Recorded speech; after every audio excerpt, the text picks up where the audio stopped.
In order to use Wisenet WAVE's redundant storage capabilities, we'll need to first set up a secondary storage location. We'll first right-click on the server where we've set up a secondary storage location and go to our server settings. As you can see here, I've set up the F drive on this machine to serve as a secondary storage location. I'll first enable it by clicking the radio button on the right side of the window and setting the storage location to backup. I can hit apply to set that. We'll then go into our backup settings. From the drop-down menu for execute backup in this dialog window, we'll see that there are 3 ways to execute a backup storage event.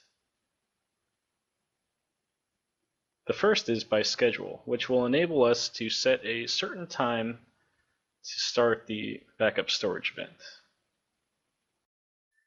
Setting your backup to execute in real time will cause all currently recorded streams to now be simultaneously copied to your backup storage location.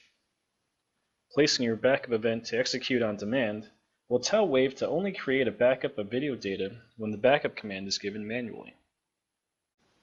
I have decided that I need to execute my backups on a schedule. So I'll select by schedule in the execute backup dropdown and open the scheduling dialog by clicking on Set Schedule. This dialog allows me to set my backup event to occur on days of the week and at specific times. I can also limit bandwidth used for the backup procedure. Once I've set up the days and times where I want my backup to execute, I'll go ahead and click OK. Now that I've finalized my event schedule, I can choose which cameras will be backed up by clicking on the fields besides the Backup Archive From entry in the Global Settings area of this dialog window. This new dialog box gives me a list and preview thumbnail of all cameras currently enrolled in my system. I can choose devices to be backed up one at a time or in groups by selecting the servers that they are attached to. I also have the option of automatically having cameras added after the settings have been applied to the backup roster.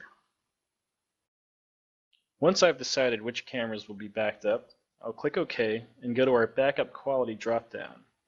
From here you'll see that you have the ability to back up your low-res streams, your high-res streams, or both streams simultaneously.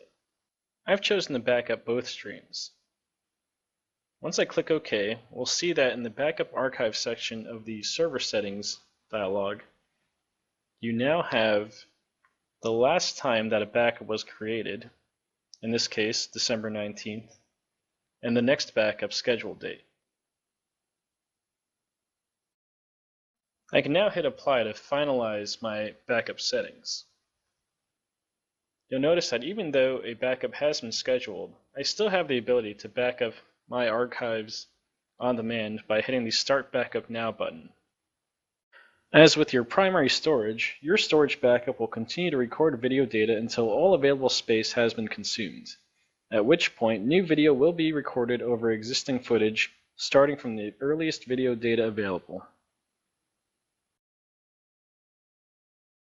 To learn more about Wisenet WAVE software and other exciting Hanwha products, subscribe to our channel or visit us at www.hanwhasecurity.com.